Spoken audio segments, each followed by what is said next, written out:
6 ஆண்டுகளா அரசாங்க பள்ளியில ஒப்பந்த அடிப்படையில பணிபுரிஞ்சிட்டு இருக்கோம் நாங்க. இது நாங்க இந்த பணி நிரந்தரத்துக்காக போராடிட்டு இருக்கோம். பணி நிரந்தரத்துக்கு இந்த பணி நிரந்தரத்துக்காக நாங்க 8 போராட்டம் பண்ணிருக்கோம். இது 8வது போராட்டம். 8வது போராட்டத்துல இது 20வது நாள் நாங்க பண்ணிட்டு இருக்கிறது. இந்த 20வது நாள் இன்னைக்கு நாளைக்கு நாங்க தர்ணா போராட்டம் தர்ணா போராட்டம் பண்ணிட்டு இருக்கிறோம் சார். இதுல என்னன்னா ஒரே குறிக்கோள், எங்களுக்கு பணி நிரந்தரம் வேணும்.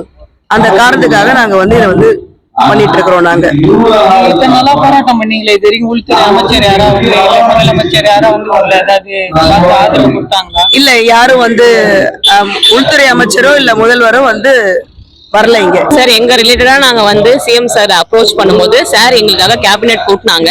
கேபினெட்ல எங்களுடைய விஷயம், இந்த 292 ஒப்பந்தார் ஆசிரியர்களுடைய விஷயம் எல்லாருமே டிஸ்கஸ் பண்ணாங்க.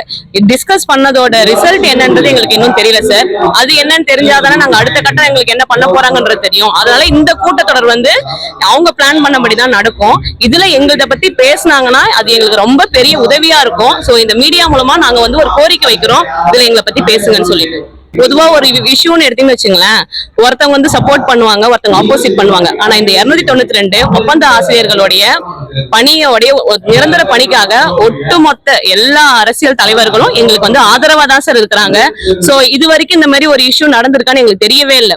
எந்த இஷ்யூ வந்தாலும் ஒரு ஆப்போசிட் இருக்கும், ஆனா எங்களுக்கு எல்லாருமே பாசிட்டிவா தான் இருக்கிறாங்க. சோ இந்த ஒரு விஷயத்தினால நாங்க உண்மையாலுமே நம்பிக்கையா இருக்கிறோம். எங்களுக்கு கூடிய விரைவில் எங்களுக்கு ஒரு நல்ல விஷயம் நடக்கும்ன்றதுல நாங்க ரொம்ப உறுதியாகவும் ஸ்ட்ராங்காவும் இருக்கிறோம் சார். இந்த ஒப்பந்த ஆசிரியரா நியமனம் ஆனதுல இருந்து ஒவ்வொரு ஆண்டும் 100% தேர்ச்சி கொடுத்திருக்கிறோம். மாணவர்கள் 100% மதிப்பெண்ணு எடுத்திருக்கிறாங்க. இப்படி நாங்க மாணவர்களுக்கு நல்ல முறையில தான் பாடங்களை புகட்டி இருக்கோம். அப்படி பண்ணும்போது ஒரு முறையும் மாணவர்கள் பாதிப்பு அடையாத வகையில தான் விடுமுறை நாட்கள்ல தான் எங்க போராட்டங்களை நாங்க 7 முறை தொடர்ந்து இருந்தோம். இப்ப 8வது முறையா இந்த ஒரு முறைதான் பள்ளி நாட்கள்ல நாங்க போராட்டம் பண்றோம். இப்பவுமே நாங்க உடலளவுல இங்க இருந்தாலும் மாணவர்களுடைய இந்த தேர்வு நேரத்துல நம்ம விட்டுட்டு வந்துட்டோமேனு ஒவ்வொரு ஆசிரியரும் ஒரு குற்ற உணர்ச்சியோட தான் இருக்கும். இந்த அரசாங்கம் கூடிய விரைவில் நாங்க கேட்கிற பணி நிரந்தரத்தை கொடுத்து எங்க மாணவர்களுக்கு சீக்கிரமா போய் நாங்க ஒரு ரிவிஷன் கொடுக்கறதுக்கு வழிவகை செய்வாங்கன்னு சொல்லிட்டு வேண்டி கேட்டுக்கோங்க.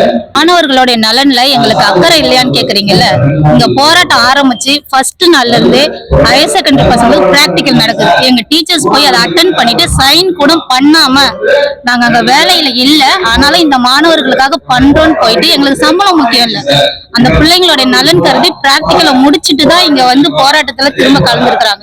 இந்த மாதிரி நாங்களும் கவர்மெண்ட் ஸ்கூல்ல தான் படிச்சிருக்கோம். இது வரைக்கும் 8 மணிக்கு வரைக்கும் ஏதாவது கவர்மெண்ட் ஸ்கூல்ல ஸ்பெஷல் கிளாஸ் நடந்திருக்கா? நடந்ததே கிடையாது. நான் படிச்ச வரைக்குமே நடந்ததே கிடையாது. ஆனாலும் நாங்க இங்க இருந்து காரைக்கால்ல வேலை செய்யறோம். காலையில 7 மணில இருந்து ஸ்பெஷல் கிளாஸ் எடுக்கிறோம். நைட்டு 8 மணிக்கு ஸ்பெஷல் கிளாஸ் முடிச்சுட்டு நாங்க வீட்டுக்கு போறது மணி 8.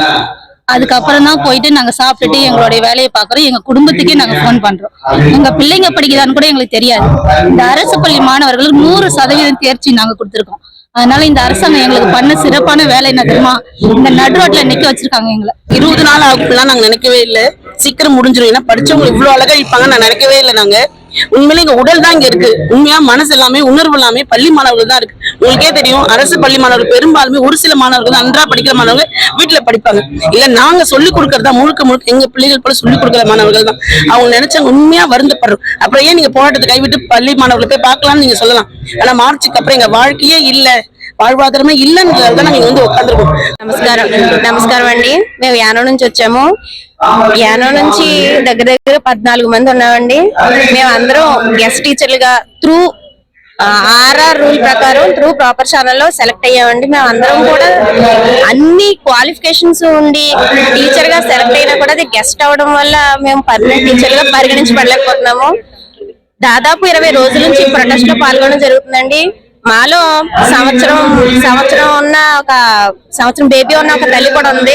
చంటి బిడ్డను కూడా తీసుకుని వచ్చి ఇక్కడ ప్రొటెస్ట్ లో పాల్గొనడం జరిగింది. దయచేసి మా అంత దయించి పర్మనెంట్ చేస్తే బాగుంటుందని కోరుకుంటున్నాం.